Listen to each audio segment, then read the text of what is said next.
Assalamualaikum warahmatullahi wabarakatuh. Saudara-saudaraku seiman, seagama, sebangsa dan senegara. Ketemu lagi ya dengan saya. Biasalah saya akan selalu membagi-bagikan ilmu yang benar karena membagikan ilmu yang benar itu hukumnya wajib dan bermanfaat kepada kita semua dan itu pun disuruh oleh Tuhan untuk menyebarkannya ya. Jadi kalau kita punya ilmu yang benar wajib untuk menyebarkannya. Dan sekarang saya akan membahas lapisan bumi ya, karena Tuhan kan menciptakan 7 lapis langit dan 7 lapis bumi, serta isi-isi 7 lapis langit, serta isi 7 lapis bumi, serta jarak-jaraknya. Dan lapisan bumi yang terakhir yaitu alam dunia yang kita pijak ya. Dan isi alam dunia yang kita pijak itu yaitu tanah, air, api, angin. Dan kita harus tahu tanah itu makhluk ya, air itu makhluk ciptaan Tuhan, angin dan api itu juga makhluk, ada bentuknya ya. Kalau tanah yaitu bumi yang kita pijak itu makhluk yang berwujud perempuan. Jadi alam dunia yang kita pijak atau tanah hamparan alam dunia ini makhluk yang berbentuk perempuan. Makanya tanah yang kita pijak atau alam dunia ini disebutnya Ibu Pertiwi. Karena apa? Karena dia perempuan. Kita harus tahu ya.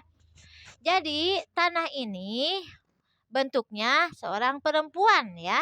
Dan kita harus ingat ketika Nabi Muhammad Isra Mi'raj, beliau dipertemukan dengan seorang nenek-nenek yang sudah tua renta. Dan itu adalah bumi, apalagi sekarang ya. Apalagi zaman Nabi Muhammad pun kan bumi sudah tua renta, apalagi sekarang ya.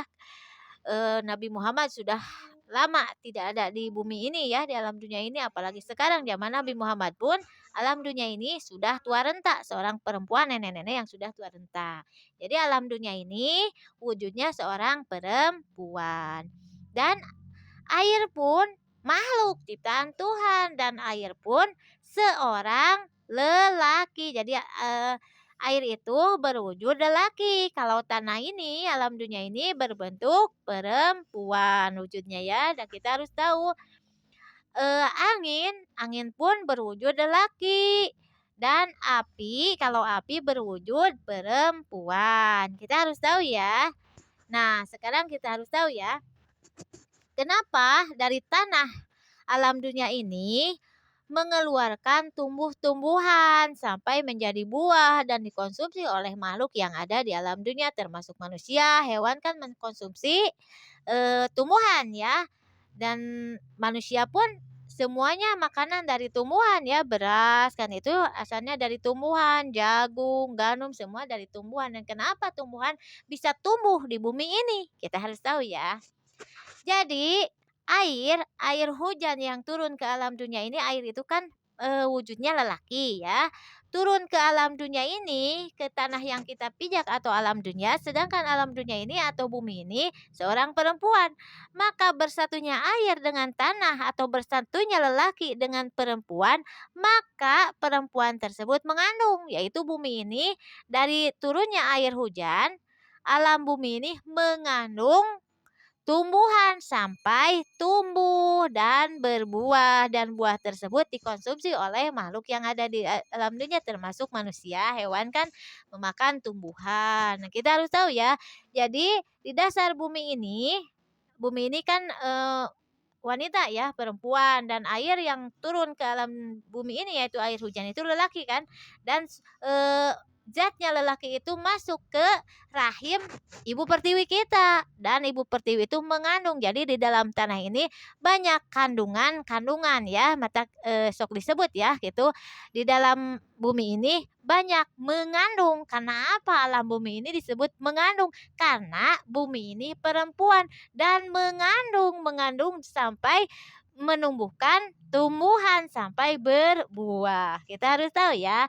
Dan kita harus tahu air hujan itu lelaki dan masuk ke bumi ini yaitu perempuan sampai bumi ini mengandung dan mengeluarkan tumbuhan sampai berbuah untuk mengkonsumsi yang ada di alam dunia ya.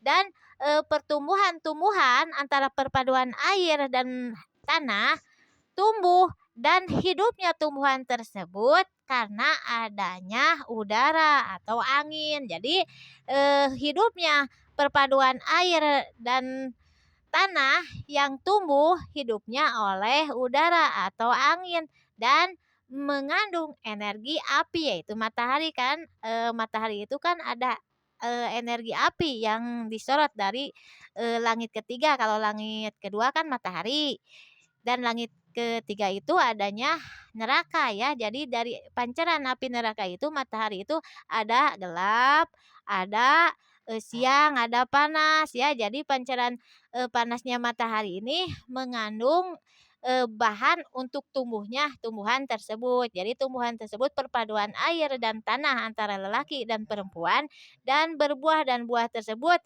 tumbuh dan hidupnya tumbuhan tersebut karena ada udara dan api yaitu matahari gitu. Harus tahu ya. Jadi kalau angin itu wujudnya lelaki, air wujudnya lelaki, api wujudnya perempuan, dan bumi yang kita pijak wujudnya perempuan. Makanya bumi disebutnya Ibu Pertiwi karena bumi ini seorang perempuan yang mengandung yang mengandung apa tuh? Mengandung bahan-bahan atau bahan-bahan yang diturunkan oleh air hujan yang masuk ke alam bumi ini. Maka menjadi tumbuhan dan tumbuhan tersebut hidupnya karena adanya angin atau udara dan adanya matahari atau api. Kita harus tahu ya. Sekian, assalamualaikum warahmatullahi wabarakatuh. Terima kasih.